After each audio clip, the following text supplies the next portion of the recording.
का जो अपना टॉपिक है वो है राहु की महादशा। कोई ट्रिक नहीं है कि बस आपने कोई एक चीज देखी और आपको पता लग गया कि भैया राहु की दशा अच्छी जाएगी या बुरी जाएगी। इस वीडियो के बाद आपको ये समझ में आ पाएगा कि आपकी कुंडली में जो राहु की दशा चल रही है वो कैसी चल रही है। तो इसका मतलब क्या है कि व्यक्ति की जो दशा होगी वो केतु से स्टार्ट होगी और दशा का जो लाइफ स्पैन है ना, कोई भी जो है वो 120 साल की एक पूरी साइकिल है। तो जब भी कोई इवेंट घटेगा तो वो तब घटेगा जब भी कोई भी दो ऊर्जाएं आके मिलेंगी।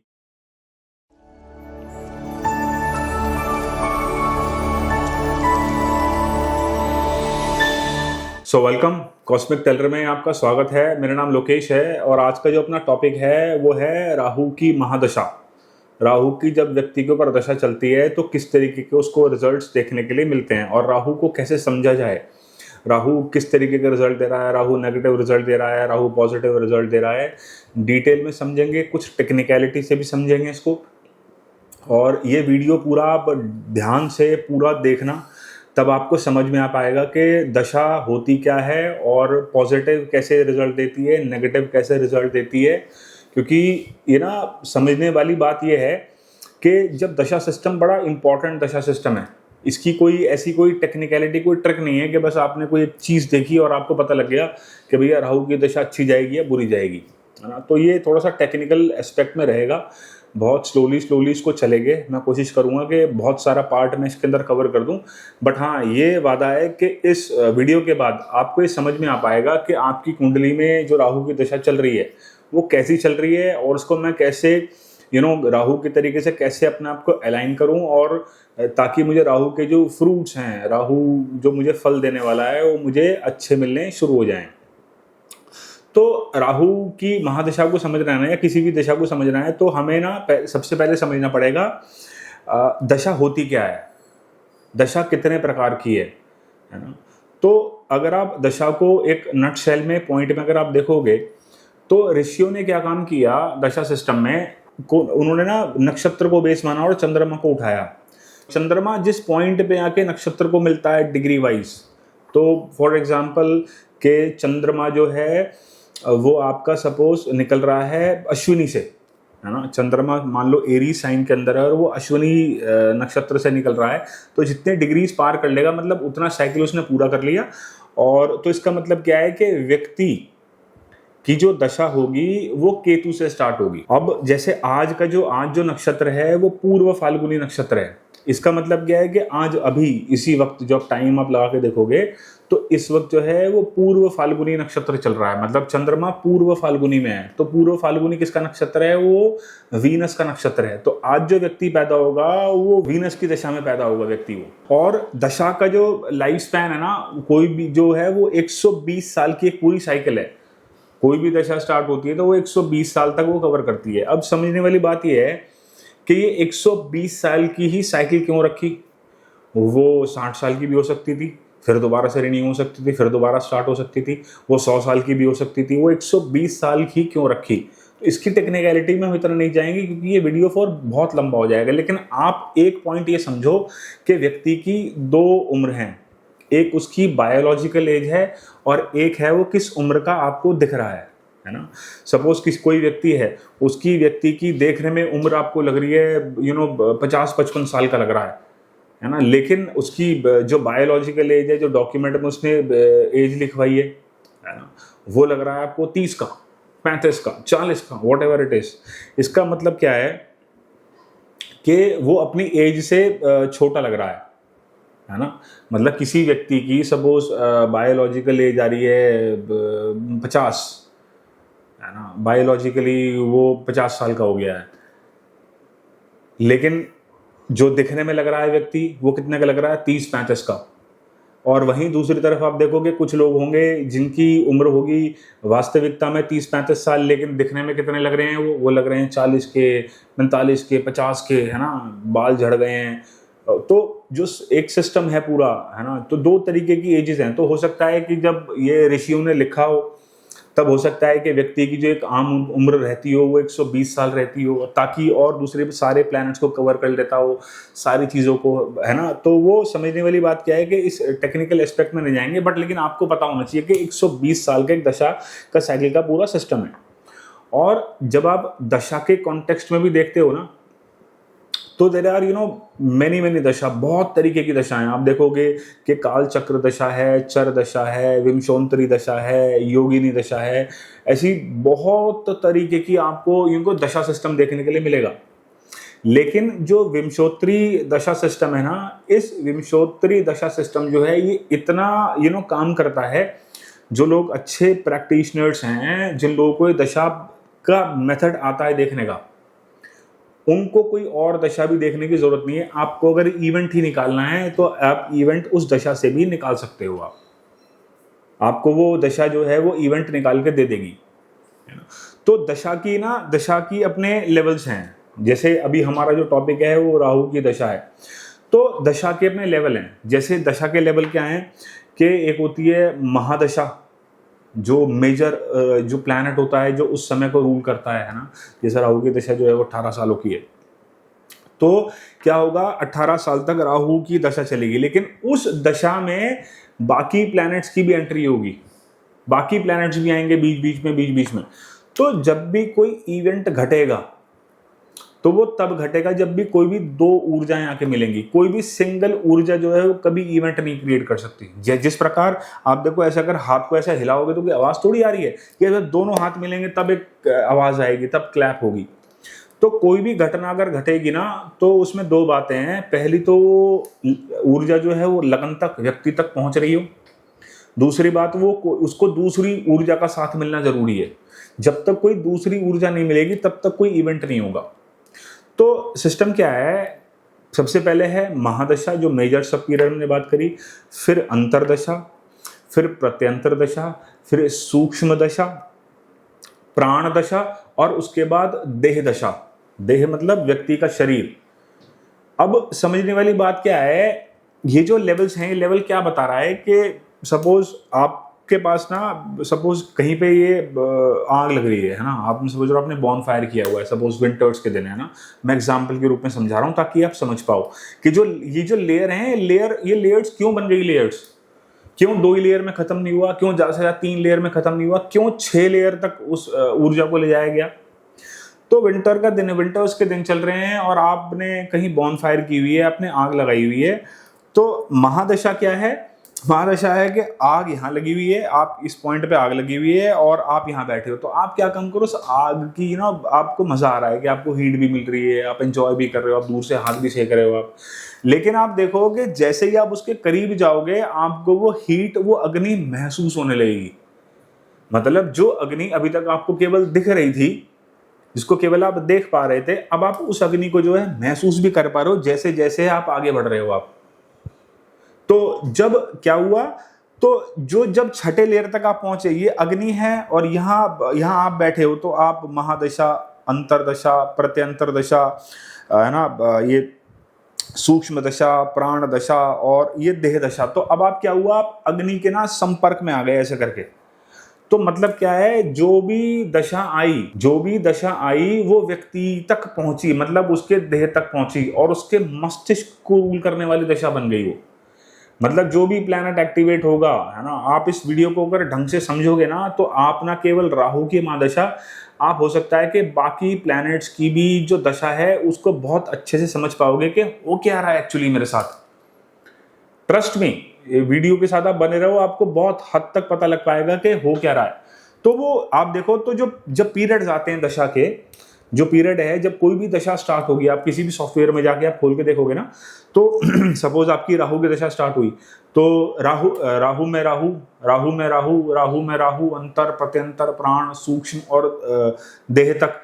तो आप देखोगे पहले कुछ समय तक जो है वो एंड तक राहु ही राहु चलेगा, उसके सब पीरियड में कोई नहीं आएगा। क्योंकि वो जो ऊर्जा है, वो जो प्लैनेट को आपके साथ खेल करना है, व्हाटएवर इट इज, वो चाहे अच्छे में खेल करना है, चाहे बुरे में खेल करना है, कुछ भी, वो तो आपके कर्मों का फल है।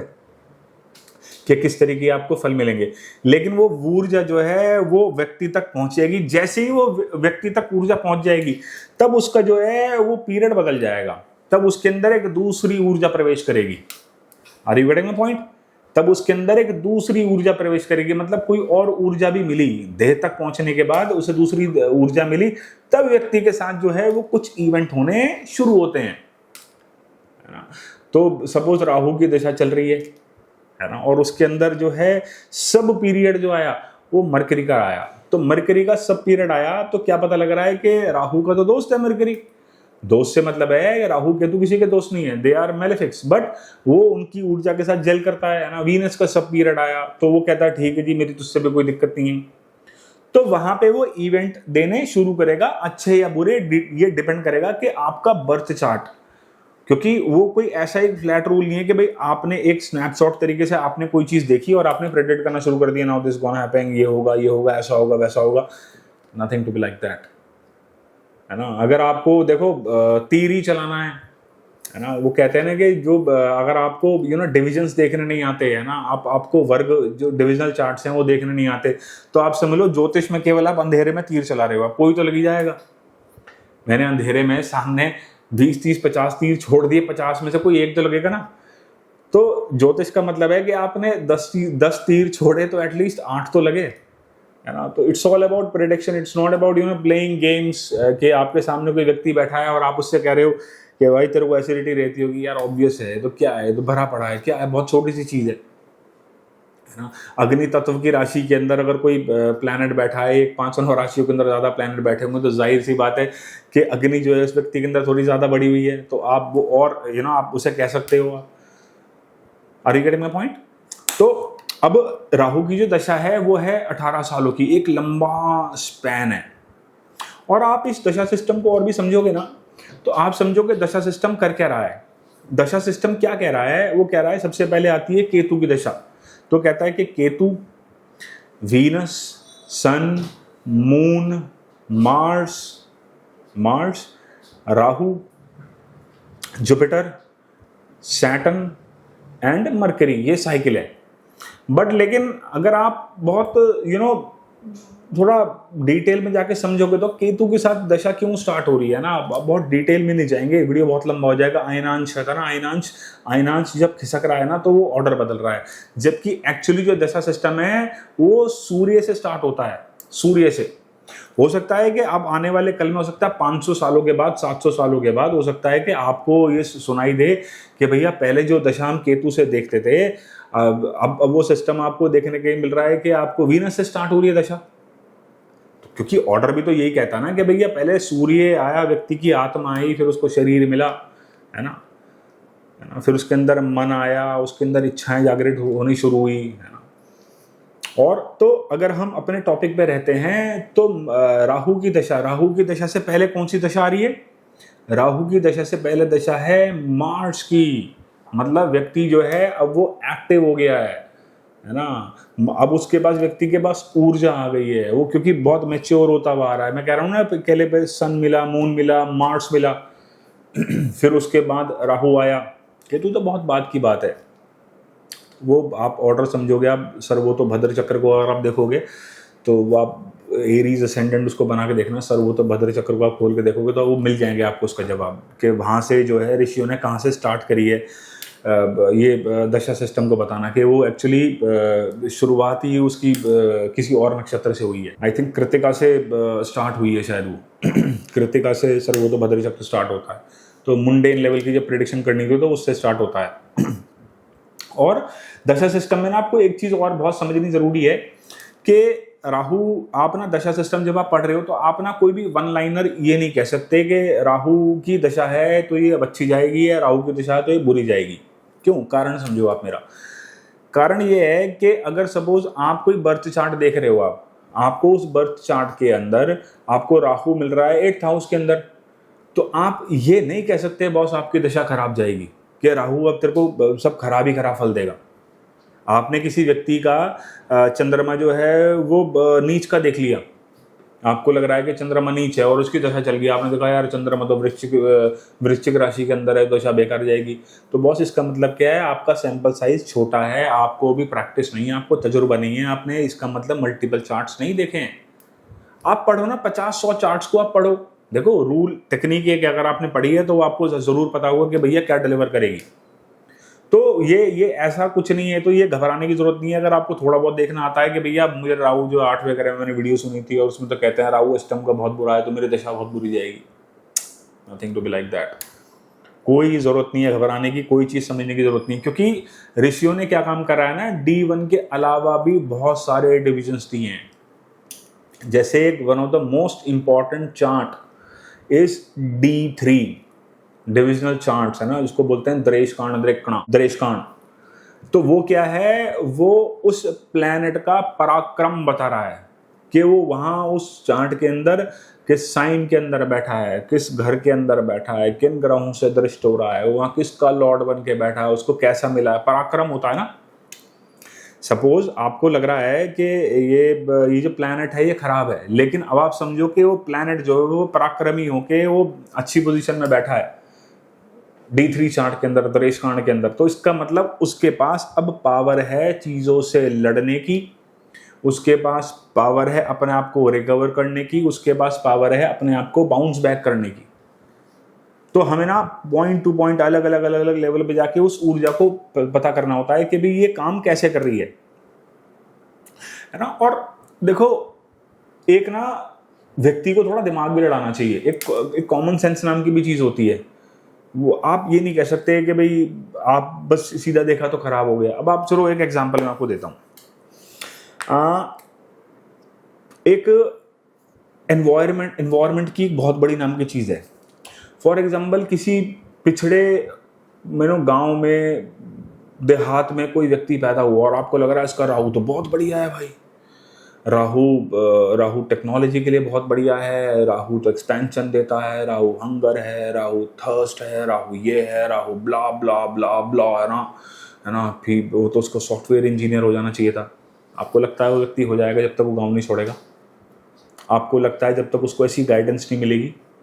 हो सकता है अपने गांव के अंदर वो मोबाइल फोन ठीक करने में फेमस हो सकता है कि वो उसने छोटी छोटी अपने गांव में इन्वेंशंस करी हो, लेकिन आपको लगता है वो उस लेवल पे फ्लरिश कर जाएगा?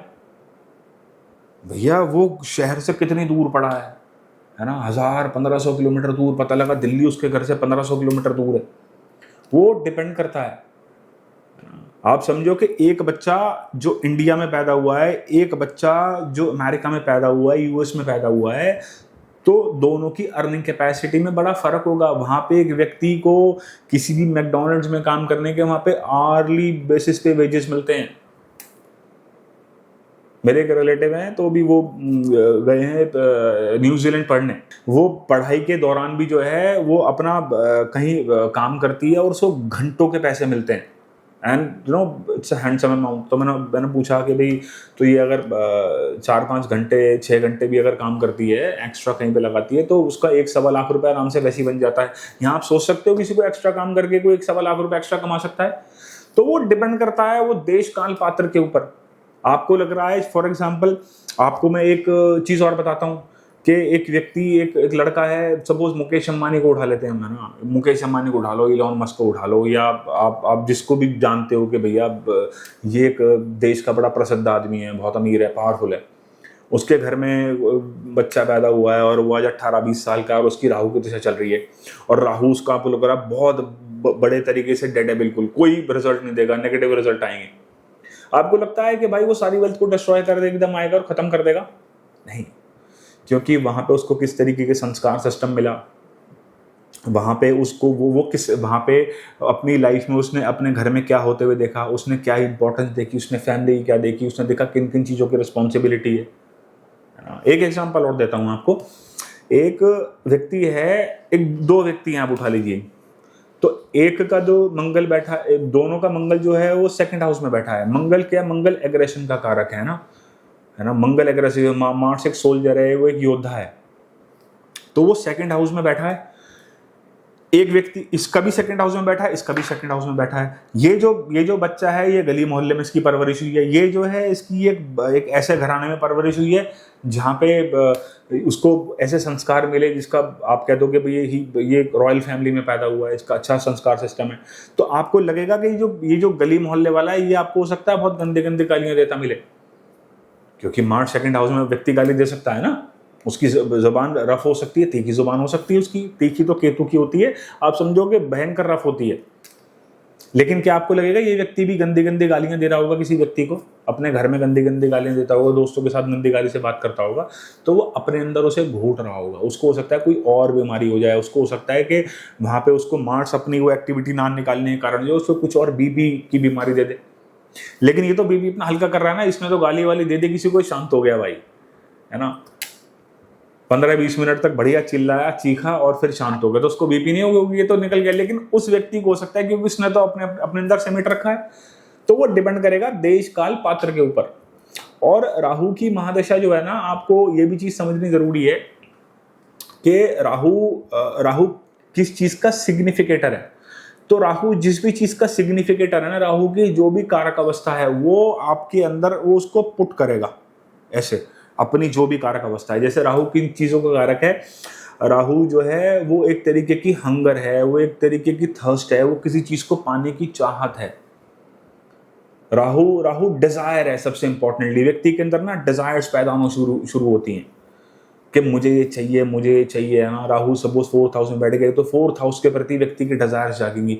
राहु की आपकी दशा चल रही है, महादशा स्टार्ट होगी, तो 4th हाउस में राहु बैठा है, तो 4th हाउस में राहु बैठ के क्या काम करेगा, पहले तो 4th हाउस के प्रति डिजायर्स बढ़ाएगा। मतलब क्या काम करेगा कि मुझे अब गाड़ियां चाहिए, एक गाड़ी रखेगा, फिर दूसरी गाड़ी चाहिए, और कैसी चाहिए, ऊंची गाड़ियां चाहिए, वो उसको सेडान कम पसंद आएगी। और क्या रहेगा, राहु को इनसिक्योरिटी रहेगी, वो अपनी वेल्थ क्रिएशन को लेके, अपनी फैमिली को लेके हमेशा इनसिक्योर फील करेगा, हमेशा लोगों का हाल चाल पूछता रहेगा, तुम पहुंच गए, तुम नहीं पहुंचे, रात को आपने घर लॉक किया, आपने ताला लगाया नहीं लगाया, वॉट एवर इट इज, गाड़ी को भी चेक करेगा। अपनी 4th हाउस से जो भी रिलेटेड चीजें हैं ना, उसमें कहीं ना कहीं उसके दिमाग में क्वेश्चन मार्क पैदा होगा, उस घर के प्रति व्यक्ति की डिजायर पैदा होगी। और प्लैनेट की अपनी सिग्निफिकेंस है। प्लैनेट की सिग्निफिकेंस कैसे है कि या तो प्लैनेट की सिग्निफिकेंस है, एक तो लिविंग सिग्निफिकेंस है, एक नॉन लिविंग सिग्निफिकेंस है। तो राहु हो सकता है कि किसी एक संदर्भ में खराब हो, लेकिन हो सकता है किसी दूसरे संदर्भ में बढ़िया हो सकता है कि राहु जो है वो 4th घर में बैठ के आपके मदर से आपके रिश्ते खराब कर दे, लेकिन हो सकता है कि वहीं जो 4th घर से जो मटेरियल थिंग्स आती हैं उसको बढ़ा दे, आपको मल्टीपल प्रॉपर्टीज दिला दे, आपको मल्टीपल प्रॉपर्टीज दिला दे, है ना, आपको मल्टीपल कार्स दिला दे, आपको मतलब उस तो लिविंग सिग्निफिकेंस को मार रहा है। 4था घर आपका सुख का है ना, हस्बैंड वाइफ की जो मैरिड लाइफ है उसके सुख का है, तो हो सकता है उसमें कमी ले आए, लेकिन हो सकता है बाकी चीजों में बढ़ोतरी दे दे, और हो सकता है कि वो पहली वाली चीज को मार दे और दूसरी चीज को बढ़ा दे। तो वो प्लैनेट को ना ऐसे नहीं कहा जाता कि यार तेरा तो प्लैनेट खराब है ना। शुक्र की दशा चल रही है किसी व्यक्ति की, तो आप कह रहे हो भाई तेरा शुक्र तो ऑलरेडी खराब है, तो इसकी दशा क्या ही अच्छी जाएगी, तेरी पत्नी से तेरा डिवोर्स हो गया, पत्नी बनती तेरी है नहीं, गर्लफ्रेंड तेरी नहीं बनती, है ना। तो आप ऐसा नहीं कह सकते कि शुक्र खराब है भाई। उसके पास दुनिया भर की घर में गाड़ियां खड़ी हैं, उसके पास दुनिया भर का पैसा है, तो वो ऐसा नहीं कह सकते आपकी बात ही खत्म हो गई है ना। तो और राहु की अगर आप दशा को देखोगे ना, तो राहु की जो दशा है उसके बाद आपको क्या मिलता है, राहु की दशा के बाद आता है जुपिटर। तो राहु की दशा के बाद क्या आ रहा है, जुपिटर। तो जुपिटर क्या है, जुपिटर विजडम, ज्ञान, है ना, नॉलेज, है ना, 2, 5, 9 और 11 भाव के कारक है ना। तो वो देखता है कि भी राहु की दशा में जब इसके बाद डिजायर व्यक्ति के पास आई, राहु ने जब डिजायर पैदा करी, तो इसने उन डिजायर से अपनी क्या सीखा, फिर जुपिटर वैसा रिजल्ट डिलीवर करेगा आपको। और वैसे भी अगर आप देखोगे ना, तो राहु की एक चीज क्या है कि अगर आप देखोगे कि अगर आप जैसे आप लाइफ को ना 2 हिस्सों में अगर बांटते हो आप, तो एक फर्स्ट हाफ, एक सेकंड हाफ। तो आप देखो कि राहु को अगर चेक करना है ना इसकी दशा कैसी जाएगी, तो अगर आपका फर्स्ट हाफ जो है लाइफ का बेकार गया है, तो सेकंड हाफ आपका लाइफ का राहु से बहुत अच्छा जा सकता है। बहुत अच्छा जा सकता है। ये मैंने अपनी प्रैक्टिस में देखा है। आप भी इस चीज़ को थोड़ा सा बर्थ चार्ट को कुछ 20-30 पतरियों पे इसको लगा के देखो कि राहु कहीं भी बैठा है, वॉट एवर इट इज, है ना। क्योंकि हम डिविजन्स में तो जा ही नहीं रहे ना, अभी अभी हम तो D1 से ही चेक करने की कोशिश कर रहे हैं, क्योंकि वहां पे तो एक सुपर ब्रेन चाहिए चीज़ों को समझने के लिए। तो अगर व्यक्ति का आप ये कह सकते हो कि अगर फर्स्ट हाफ व्यक्ति का बेकार गया है, तो हो सकता है कि सेकंड हाफ उस व्यक्ति का बढ़िया चला जाए, या हो सकता है कि राहु ने पहले नतीजे बढ़िया दिए हो सकता है बाद में नतीजे राहु जो है वो खराब देने शुरू कर दे। आप इसको चेक करके देखना। और राहु की जो मेच्योरिटी है ना, वो आती है, राहु मैच्योर होता है 44 साल की उम्र में। तो आप देखो कि राहु की दशा ना आ जाए व्यक्ति की 20-21 साल की उम्र में, तब ये थोड़ा चिंता करने का विषय बन जाता है। अगर जो व्यक्ति है ना, उसकी लाइन और लेंथ ठीक नहीं है, मतलब उसका ना वो जो उसके घर से जो उसको सिस्टम मिला है, या बच्चा थोड़ा बिगड़ा हुआ है, तब वो एक चर्चा का विषय बन जाता है उस व्यक्ति के लिए। क्योंकि राहु ना फिर किसी भी तरीके से किन प्लैनेट के साथ कनेक्ट हो रहा है, किस घर में बैठा है, ये एक अलग विषय है बिल्कुल समझने का। लेकिन person has to be very careful, क्योंकि बहुत लंबा स्पैन है। किसके साथ बैठा है, राहु चंद्रमा के साथ बैठ गया तो कुछ और सेकंड हाउस में बैठ गया हो तो कुछ खाने पीने की कुछ लत लगा सकता है ना। पर्सन स्टार्ट स्मोकिंग, उसको हो सकता है सिगरेट की लत लग जाए, कोई और चीज़ पकड़ ले, एडिक्शन, क्योंकि राहु एडिक्शन है। तो वहाँ पे बड़ा ज़रूरी हो जाता है ये चीज़ समझनी। और जब ना मैंने देखा है कि अक्सर कि राहु की दशा जब थोड़ी लेट इनिंग्स में आती है ना, जैसे आप समझ लो कि जैसे राहु मैच्योर हो गया 44 के बाद, तो राहु की जब दशा आती है तो ज़्यादातर ना व्यक्ति संभला हुआ होता है ना, क्योंकि वो बेस खराब नहीं होता। आप ना देखो, आप वो सीक्वेंस को नहीं तोड़ सकते कि वो सीक्वेंस क्या बना रहा था दशा का, है ना। वो उसके लिए, उस व्यक्ति के लिए वो प्लैनेट कैसा था, है ना। क्योंकि देखो, आप जैसे जैसे आप बड़े होते हो ना, जैसे जैसे आपकी उम्र बढ़ती है, वैसे वैसे आपकी सोच में तब्दीली आती है, वैसे वैसे आपके सोचने का तरीका बदलता है, आप चीज़ों के प्रति आप कैसा रिएक्ट कर रहे हो उसके प्रति आपका तरीका बदलता है। आपका जो आज रिएक्शन है किसी सिचुएशन के प्रति, है ना, आज आप सपोज 20 साल के हो, तो हो सकता है 35 साल के बाद सेम रिएक्शन ना रहे। हो सकता है कि आपको पहले बहुत जल्दी गुस्सा आ जाता हो, लेकिन अब आपने लाइफ से सीखा, अब आपको वो गुस्सा ना आता हो। तो आपको इस तरीके से हमें इसको समझना पड़ेगा इन ए नटशेल। तो दोस्तों, this was all about Rahu की महादशा। आई होप ये आपको वीडियो पसंद आया होगा, है ना। मैंने कोशिश करी है कि कम से कम समय पे कैसे आपको ये ना ब्यूटीफुल इन्फॉर्मेशन दे पाऊँ। So this was all about Rahu महादशा। मिलते हैं जल्दी नए टॉपिक के साथ। Till then, thank you.